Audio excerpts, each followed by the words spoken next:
bisa, hall akan tambah rame. Dari pagi hall Habib Soleh, dari tahun yang kemarin, tambah rame. Iblis tidak bisa untuk mengurangi jumlah. Tapi Nabi Muhammad bilang, tugasnya iblis satu, at-takhris bainahum. Akan dijadikan peperangan antara satu dengan lainnya.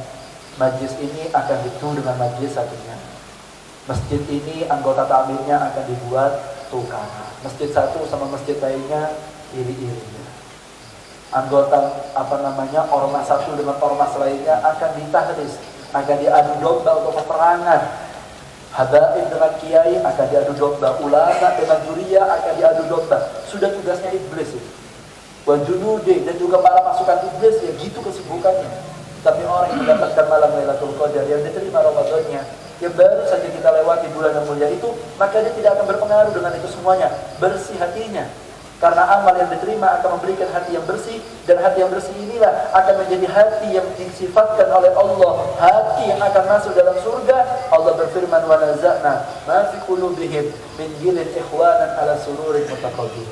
Orang yang akan dimasukkan surga, orang yang dalam surga itu akan dicabut dari hatinya rasa benci sama saudaranya.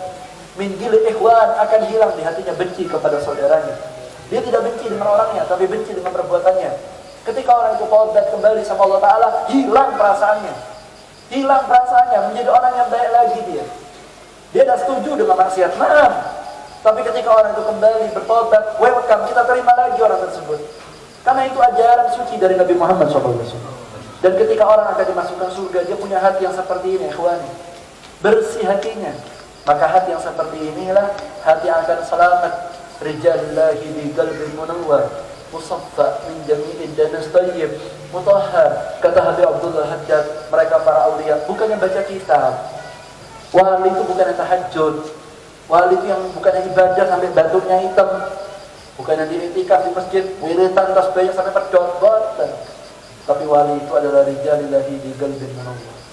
Hatinya bercahaya. Musaffa min jami'id danas tayyib, mutahhar. Tidak ada noda di hatinya. Baik sama orang. Baik. Al-Imam Al-Misihabuddin, seorang ulama dari kota Tarif, beliau mengatakan, apa kata beliau? Orang yang ahli ilmu, tapi dia tidak punya sofa al-galab, kebersihan hati, hadir majlis tapi hatinya tidak bersih, itu marjut, tertolak. Lebih ahsan orang yang bersih hati walaupun dengan sedikit ilmunya.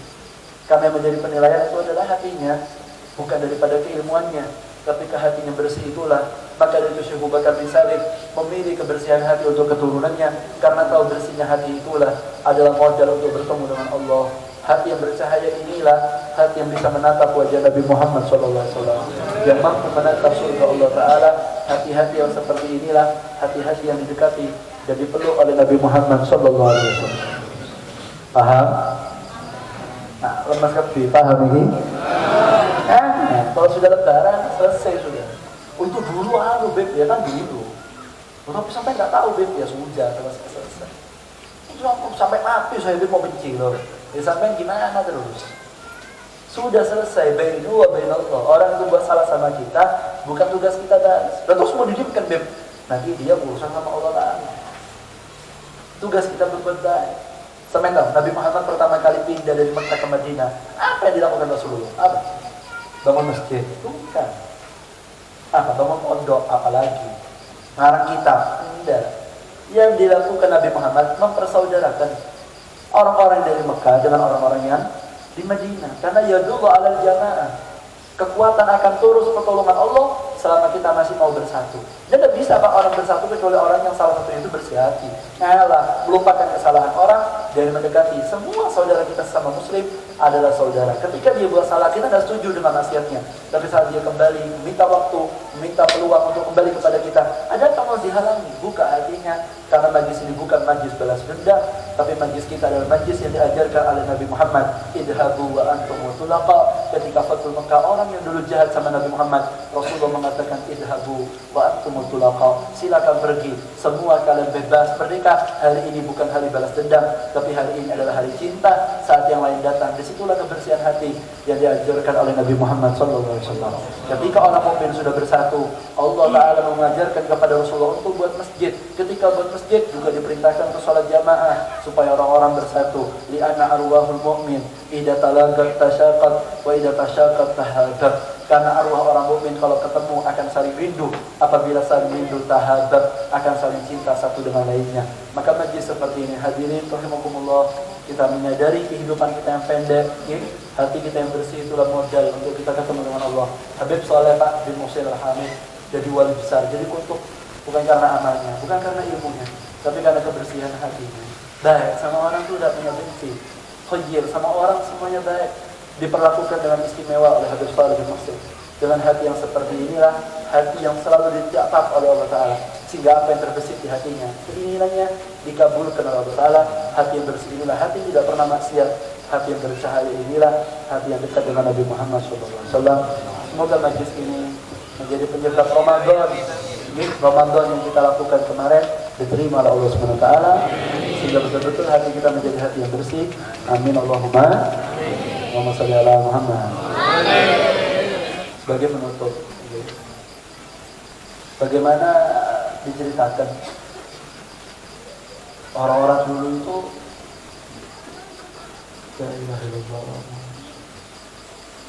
mereka tenang dalam segala keadaan, bersih hati, tidak ada benci-bencian itu dah. Benci-bencian itu dah. Sebetulnya ketika ada orang itu buat elek sama kita, kan kita yang elek, sehingga mereka tuh merespon jelek sama kita. Ini cerita sudah pernah saya ceritakan, tapi diceritakan lagi, semoga manfaat. Amin Allahumma. Ada suami istri kawin.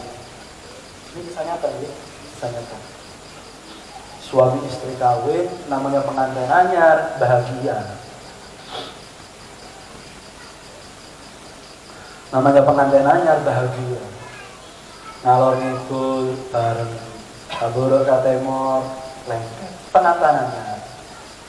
Kalau sudah pengantin lama, ada lagi tungset mukanya ini tidak bisa.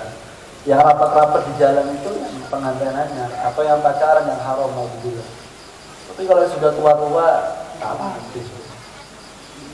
Ini apa cinta luar biasa. Namanya orang kawin melakukan honeymoon. Honeymoon itu bulan senang-senang, senang-senang, jalan-jalan, rekreasi. Ini katanya pengantinannya masih menggebu-gebu ya, semangat-semangat. Setelah honeymoon selesai, suami harus kembali bekerja, aktivitas harus mulai seperti normal. Si suami bilang sama istrinya, "Dek, iya mas, besok kita pulang ke rumah orang tua saya." Loh, kok gitu mas? Iya, saya sudah mulai kerja. Nah, ketika saya kerja, kamu tak taruh di rumahnya orang tua saya, kamu tinggal sama mertua. Katanya istrinya, "Ayo mas, buka omah dewe, nyewo, tinggal berdua." Memang gitu, orang kawin itu selalu harapannya tinggal berdua sama istri, karena tidak nyaman. Tinggal sama mertua kan tidak enak, serba salah, serba gini, kepingin nyewa dewe. Ya bang, saya kompak, ya bang. Sudah kepinginannya semua, walaupun saya ketika kawin di rumah al-walid waktu itu kurang nyaman sama istri, sungkan, mau jadi sungkan. Akhirnya kita sewa sendiri, itu sudah hal yang biasa. Semua pengantin menginginkan rumah tangga sendiri, tidak kumpul sama mertua. Katanya si suami, "Loh kamu kan sudah janji. Malam pertama bilang, saya kemana saja kamu ikut." "Iya mas, tapi aja di rumah mertua." "Terus ibu saya siapa yang jaga? Kalau saya kerja, kalau kamu tinggal di luar sama saya, ibu saya sendirian, kesian. Sudah kamu tinggal sama ibu saya." Akhirnya namanya menantu tinggal sama mertua, ya serba salah. Kamu rodok kaset, salah. Nanti mertuanya megang sapu, sing wadon di kamar main Shopee, salah, kan repot ya. Nanti intinya yang punya rumah masak, ini masih ada di kamar main HP, salah, serba salah. Sampai si menantu ini pegel, salah tau kalau kepai, kalau tidak ada betulnya saya. Sampai mertua ini ngomel terus, Ibu mertua ini ngomel terus ke menantunya.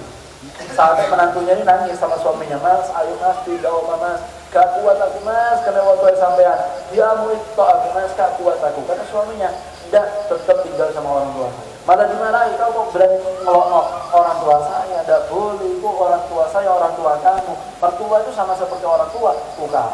Harmonis rumah tangga mulai hilang. Karena si perempuan ini sudah mentok, pegel, sudah full di hatinya, akhirnya datang ke satu dokter. Dokter kenangannya dokter, tabib, sampai digaduh sama dokter, ngomong, "Pak dokter, saya punya mertua ini cerewet." Lah terus, "Aku kuat aku, sering elek, aku ngomong ya umpama dia, terus ngamuan, lembung, terus gak kuat lagi." Lah maksudnya gak kuat ya, "Saya kepingin mertua saya ini mati. Kasih saya obat, sekiranya obat ini kalau saya minumkan mati mertua saya." Oh gitu. Gini, saya mau ngasih saran. Gimana Pak Dokter? Kamu mau racun yang langsung mati, apa yang bertahap? Ya langsung mati. Kalau bisa nanti saya kasih, bengi wis berangkat. Katanya si dokternya, "Jangan. Kalau kamu kasih racun nanti siang malam mati, kamu akan dicurigai. Karena lagi gegeran kau terus mati, kamu akan dicurigai." Lah terus, ini udah kasih racun, ini udah langsung mati. Matinya 1 bulan. Setiap pagi buat kentang. Jangan kasep bangun, takutnya buat saya duluan. Kalau bangun duluan, buat kentang, kasih racun. 1 bulan mati. Terus mulai malam ini, mulai hari ini, tunjukkan muka yang menyenangkan, senyum, baik sama mertuanya. Jadi kalau mertuanya kau mati bulan depan, kamu tidak dicurigai. Tepat. Setuju. Akhirnya diambil racunnya, pulang. Pagi-pagi biasanya si menantu ini tidur karena pengambilannya, bangun duluan. Mari main subuh dah dulu bahasanya. Dibuat no racun tadi itu, dibuat no teh yang enak, dikasih racun. Diminum sama mertuanya, ngasihnya mesem supaya tidak curiga. Mertuanya heran, itu kok ada tiap-tiap menantuku. Si biasa nggak pernah nyapu. Ya ada pernah ngepel, ya ada pernah masak.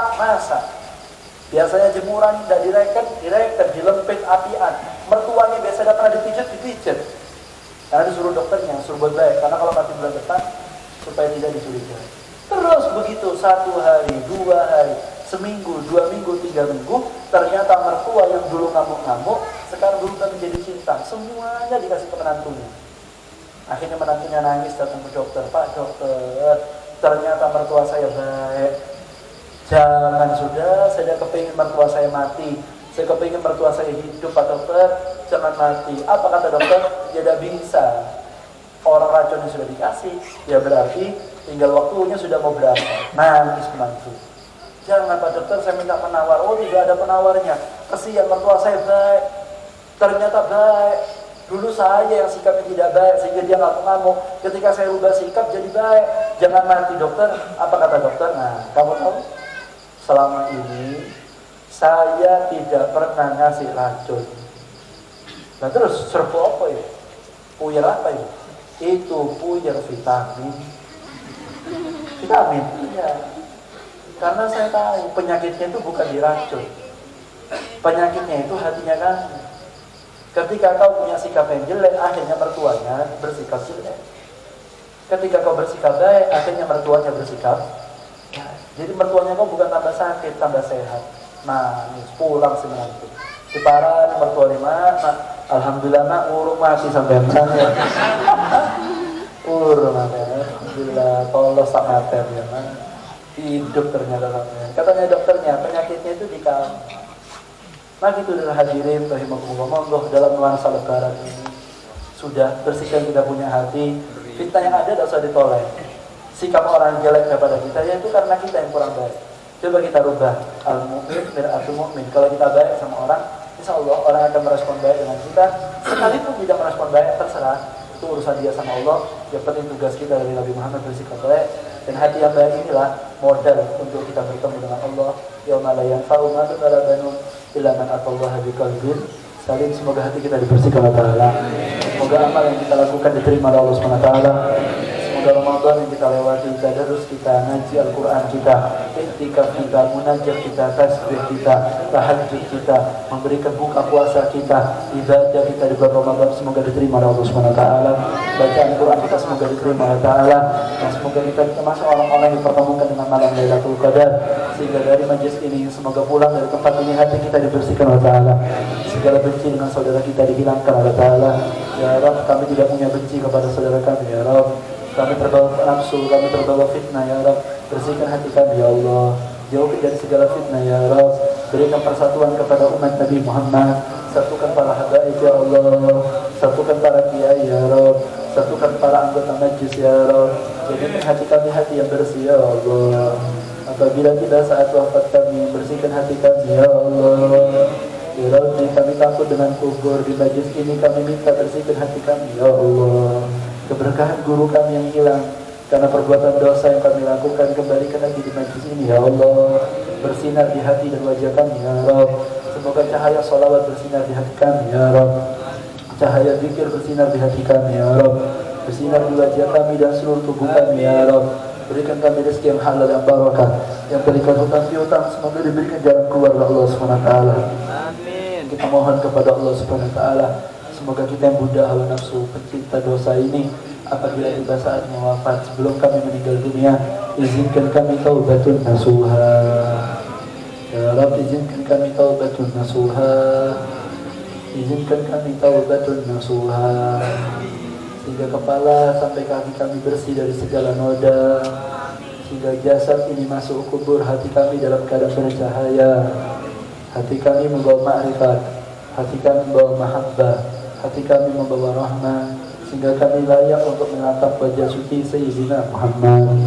Malam pertama kubur kami layak untuk menatap wajah guru kami di alam kubur ya Allah. Ya Rabb, persatukan hati para guru kami ya Rabb, para ulama kami ya Rabb, para habaib dan para kiai ya Rabb. Hilangkan segala fitnah ya Rabb. Berikan sadar kepada orang-orang yang berusaha untuk mengadu domba ya Rabb. Jadikan kami pecinta para ulama, pecinta para zuriya Sayyidina Muhammad. Jadikan kami pecinta orang-orang soleh, pecinta majlis ilmu tempat disebarkannya ilmu Sayyidina Muhammad. Semoga keberkahan Habib Abdullah bin Umar, Syekh Habib Bakari Sa'id dan para kiai, para ulama kesitik dan para ulama yang ada di sini, semoga masuk kepada hati kita semuanya. Habib Agil Al-Abbas, kemudian kita punya Kiai As'ad, kita punya Kiai Fawaid, kita punya Kiai Khalil, kita punya Kiai As'ad, kita punya Kiai Hashim Asy'ari, kita punya Kiai Khalil Bangkalan, kita punya Kiai Hasan Jenggong dan para ulama Habib Saleh bin Mahsid dan para ulama as-salihin. Semoga bersinar hati kita ya Rabb, mendapatkan keberkahan ya Rabb, mendapatkan keberkahan Habibul Haddad, mendapatkan keberkahan Syekh Abu Bakar bin Salim. Semoga pulang dari majlis ini segala niat kita disampaikan oleh Ta'ala, hajat kita disampaikan oleh Ta'ala, yang sakit semoga disembuhkan, yang punya masalah diselesaikan. Semoga hati kita diberikan hati yang bersih ya Rabb. Kami tidak mau ya Allah hati kami rusak karena sedikit nafsu kami di dunia ini ya Rabb. Jadikan kami orang yang husnudzon satu dengan lainnya, mau menerima nasihat satu dengan lainnya, dan harapan kita semoga majlis ini bukan hanya di dunia, tapi bertemu lagi nanti di akhirat, di barzah, sampai di surga dengan Nabi Muhammad SAW. Amin ya Rabbal Alamin. Wa ala kulli salihah al-Fatihah. Bismillahirrahmanirrahim.